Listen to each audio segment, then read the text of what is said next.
This content includes reference to gender-based violence, including sexual violence, which may be distressing or traumatizing to viewers. Viewer discretion is advised. Hello and welcome back to Voices of Change. Today we are joined by Sandy Mahapi, who is from Childline here in Gauteng. Thanks so much for your time, Sandy. We truly do appreciate it.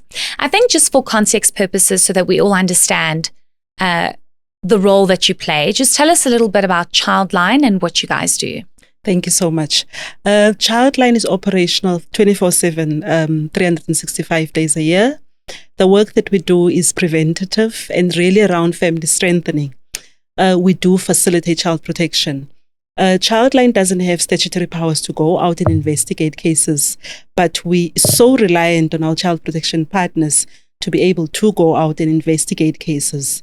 And in circumstances where children's lives are at risk, our counsellors would conduct a risk assessment. And if they are in a life-threatening circumstance, children would be brought into another department of Childline, which is Safe House, that's responsible for the care of children that are found to be in need of care and protection. Children are brought into the system, and that's really the entry point of child protection, where children are removed from those circumstances, brought into Safe House, cared for by child and youth care workers, and the next day taken through the child protection system. So that's our Safe House. The helpline does answer just under 180,000 calls per annum. 250,000 calls are offered to us. And the reason being that we're not able to answer all those calls is that we do have issues around capacity of our counsellors and not having enough resources. Okay, before we get into the resource capacity issue, I just want to go back to something that you said around, you don't have statutory power, so yes. you cannot actually go out and investigate. But if you get a call that is alarming and is concerning, you have bodies within to assist? Yes. So a call would come in. We do a risk assessment. Our counsellors do a risk assessment. If it's a case of abuse, in that case, we reach out to our stakeholders, which is the South African Police Services, the Department of Social Development. Those are the people that are able to go out and investigate these cases.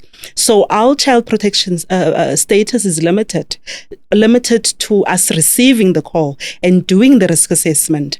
And once that has been done and we've established that we need to send police services out there, we get in contact with different SAPSs around Gauteng. So our service is within Gauteng, but because Childline is one of the biggest helplines, we at times have to reach out and help nationally. As a result of that, Childline Gauteng is responsible for 60% of our calls nationally. Let's speak about the kind of cases that you get, especially this year. Has it been a tough year? It's been a tough year. We haven't seen an increase in abuse cases, but it's been persistent, cases around abuse. And that is because we are a child protection service. So a lot of our callers know us as a child protection service. We haven't seen a big increase in GBV cases, but that's an issue that we deal with daily. Childline Gauteng has gone in intentional partnerships because we've seen the rise and the increase in teenage pregnancy, that we have now intentionally gone into partnerships with the Katie Cares Foundation, and we're able to have conversations with our young people around reducing teenage pregnancy. So we have sexual health and rights conversations with our young people calling us in, because the aim is for us to really reduce the issue that we have in schools around teenage pregnancy. In terms of GBV related cases, we haven't seen a huge increase in cases around intimate partner violence, domestic violence. It's been the same, but that doesn't mean that there's not an issue. There's definitely an issue, because at the end of the day, the people, the most vulnerable that are affected by these cases are young people. When you say young people, how young? So those are children, because Childline deals with children between the ages of 0 to 18 years old. So those are the children that I'm talking about. And 0 is really the cases of abandonment that we're getting through our Sunlight Safe House service. And then we also get, we also have our community-based offices that are, which are situated within all our townships. So Childline is very community-based. We don't just have the service which is the head office in Parktown, but we make our services accessible to the most vulnerable communities within Gauteng. Speak to me about the volumes of calls that you receive, if you have a figure for this year. So in the past financial year, as I said earlier on, we were offered about just over 250,000 calls, and of those we were able to answer 185,993 of those calls. We have abandoned about just over 64,000.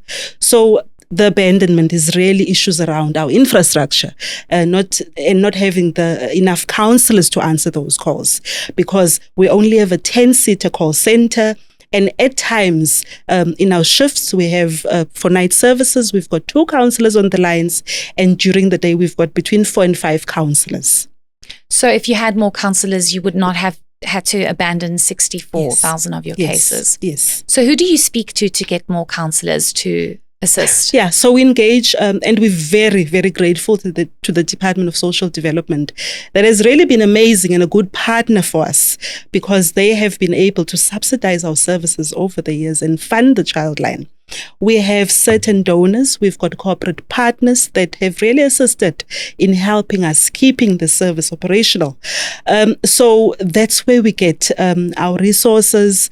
We also appeal. Tomorrow we will be having a telethon running with Jacaranda FM, where we're appealing to them to please fund a call. We are asking our community members to please fund 100 Rand a call so that this service can go on. What about your capacity issues? Other than not having enough counsellors, what are the other challenges that you're facing? So earlier on, I mentioned that I had a hectic morning, because for the past week we've been cut off by City Power. The whole building has been cut off by City Power. So we do not have electricity in the building. We've been dependent on the building's generator running for us so that we can stay operational. We have had to divert some of our phone calls to our cell phones, to the counsellor cell phones that we just purchased, so that we are at least able to take a quarter of our calls. So that's one of the issues that we're currently dealing with. And do you think that you need more call centres? Would that help?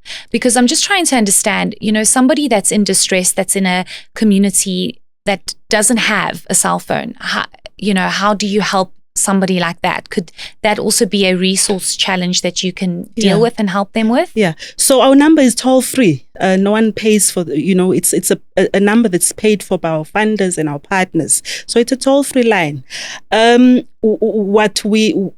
So the number is advertised at schools. We also have services in the community. So sometimes people are not able to access our telephone line, but they can walk to our offices. We do have an open door policy, and cases can be attended to in those seven community-based offices. And we've got an office in Soweto, Katlehong, Sebokeng, Diepsloot, the inner city, Orange Farm, and the inner city I've mentioned.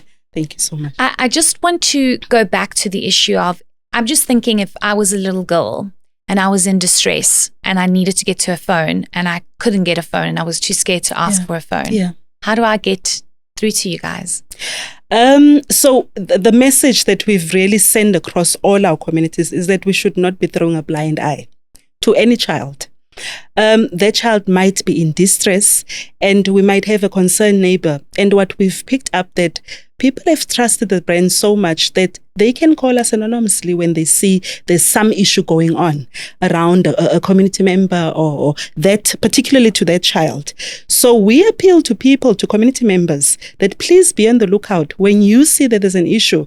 We do not work on proof. We work on suspicion. So if you are concerned about what's going on in the community, you can always reach out to us.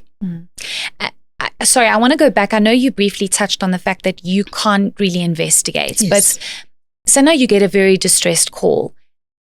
the way you handle it as Childline is you then go to SAPS and you say, we're very worried about this situation, and then they investigate. You rely on SAPS to investigate.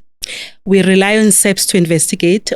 There's a specific unit within SAPS that we rely on, the FCS units that we rely on to go out and investigate these cases. And that's really after hours when the Department of Social Development is closed. But the Department of Social Development is a very important stakeholder for us, because the protection and foster care and temporary safe care sits within their mandate. We are partners, we're all working together. So there's a big reliance on other stakeholders to assist us. But, it doesn't just take one call. I'm speaking about these thousands and thousands of calls. But remember, for a child to be taken out of an unfavorable circumstance and to be taken out of a life-threatening situation, it takes multiple calls back and forth to ensure that we do remove the child from that condition. Let's speak about other support that you give, or an extension of the service that you provide, which you've obviously tried to extend a bit. Maybe just give us a little bit detail about that. So the helpline is just one department of Childline Gauteng. Childline Gauteng have other departments running. So we've got the helpline. I've spoken about the helpline extensively, but we also have our clinical department. And these are trained professional social workers that are doing clinical services within the communities. They provide individual and group counseling, and mainly really around family strengthening. We also have our CAP department, which is an outreach department into schools, where we speak to children around safety, around rights and responsibilities. And of late, and earlier on, I spoke about Sunlight Safe House, who was really responsible for taking care of children that are found to be in need of care and protection. But of late, in the past 3 years, we've launched a gender transformative program. And this is an intentional method of addressing the issue of GBV. For many years, people have spoken about the attention that's given to girls. And we've always said as Childline that, what about the young men that are coming up? And we've developed a program that is called Ringamjita. Ringamjita, loosely translated, really speaks about, let's have a conversation, gents. And this program is around, it's aimed at strengthening, at providing boys with a safe space to speak about harmful gender norms, for example. So, and this program is directly aimed at reducing gender-based violence. So those are one of the programs that we've worked on in the past 3 years. Very successful programs. We've seen beautiful stories coming out. We've seen how young men have been able to redefine what manhood means for them. So those are one of the programs that are directly linked to the issue of addressing GBV. I want to speak about how important it is for the community to assist you, because you rely on the community. And having covered stories where children are abused or children are killed, sometimes the communities get very scared, even to anonymously report, because of what happens afterwards. And maybe just from your side, how important is it for the community to trust you in order for us to make a change where children are being abused and need that necessary support? Yeah. So the Children's Act actually mandates some of the stakeholders within the community to report child abuse, to report neglect. For example, we know a lot of our communities are around, for example, churches and pastors, and we've got traditional forums within the community, and those are mandated, by the Children's Act to report any suspected abuse. But what we usually say to our community members, and I said it earlier on, and I'm repeating it, is that let's look after our children. If you're concerned and you're realizing and you're suspicious of any activity that's going on, reach out. Reach out. We are so dependent on our communities informing us about this because, as I said earlier on, we are a call center that's there in Parktown, as much as we've got these community-based officers. But if we cannot rely on our community members, then we're not able to reach out. And isn't the tragedy, I mean, you speak about churches, you speak about family members, that oftentimes where the abuse comes is the ones that are closest to us, right? Yeah. Do you pick that up a lot in the calls you get? We do pick that up. So our data tells us, we spoke about abuse, for example, as one big issue that we have. And our data tells us the perpetrators of abuse are actually parents, our parents. And that's just an alarming factor for us, that, and it's something, it means that our parents are struggling. Parents are struggling in Gauteng, and we need to design programs that are not there to condemn parents, but are there to support parents, because the stats is clear that the biggest perpetrators of abuse are parents. So you speak about the cases such as abuse. So what else are you picking up from the calls that you are receiving? Are we seeing sexual assaults? Are we seeing rape? What are we picking up? So there's no drastic increase in those cases. But we also have, we spoke about gender-based violence, but there are also cases of intimate partner violence, domestic violence cases. And it's so unfortunate that we don't really have a hold on them, because we're such a vulnerable service that in the helpline that we can only refer cases. And we've really built strong partnerships with family courts. We've built partnerships with FAMSA, where these cases can be referred to. So it's really conflict in the family. It's issues of mediation and divorce. It's issues around school problems, bullying in schools. So it's really a whole diverse category of cases that the helpline works with. Are you seeing an increase in cases of bullying? We're seeing an increase on teachers reaching out to us. So that's a good thing for us, because in the past, I think we've had an issue of teachers not reaching out enough to understand that actually we've got a partner. We've got Childline with us. We've got a partnership with the Department of Education. And in this partnership, it's a cohort of services, and Childline is amongst those cohort of services. So what we're saying to teachers, that we understand that is a crisis in schools. There is an issue of bullying. Please reach out to Childline.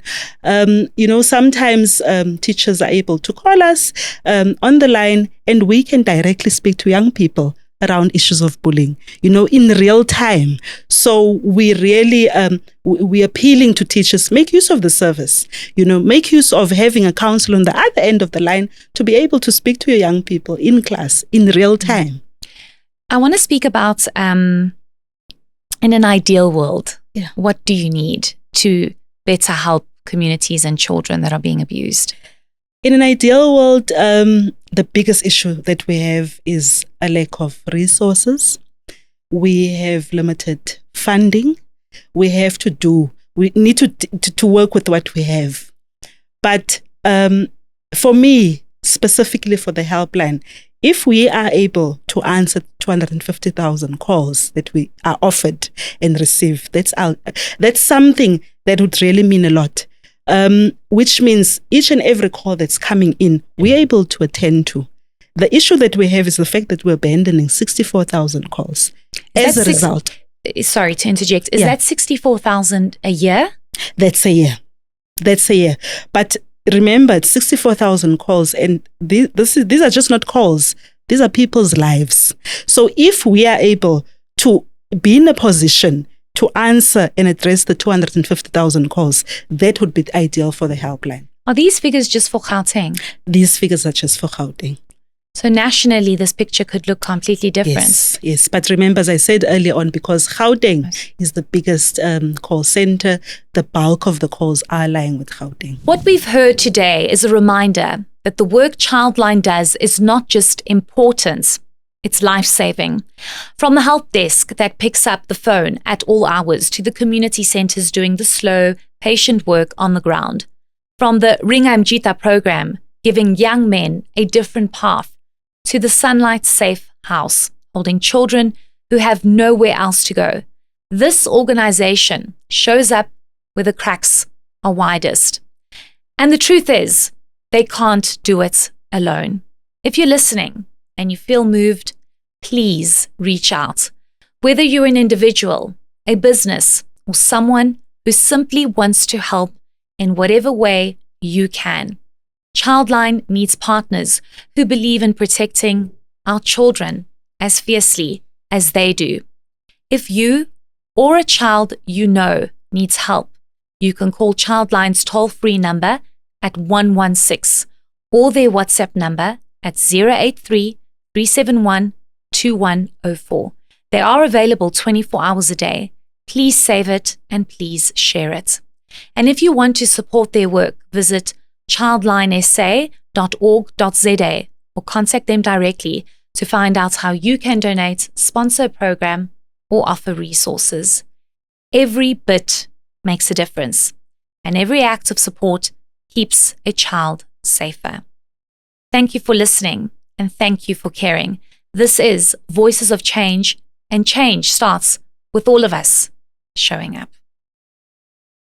Report any form of gender-based violence to your nearest police station or call 0800 10 111. For more information, go to enca.com or reach out to any of the organizations we've spoken to in this series.